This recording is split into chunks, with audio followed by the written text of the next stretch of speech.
C Joseph Vijay எனும் நான்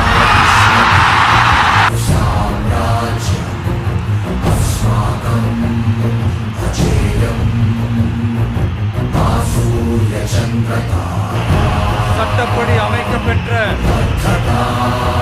இந்திய அரசியல் அமைப்பின்பால் உண்மையான நம்பிக்கையும் மாறா பற்றும் கொண்டிருப்பேன் என்றும்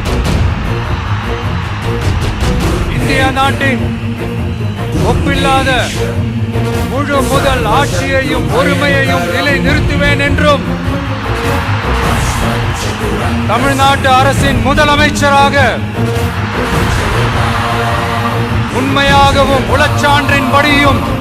என் கடமைகளை நிறைவேற்றுவேன் என்றும்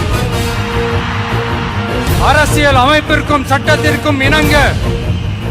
அச்சமும் ஒருதலை சார்பும் இன்றி விருப்பு வெறுப்பை விலக்கி பலதரப்பட்ட மக்கள் அனைவருக்கும்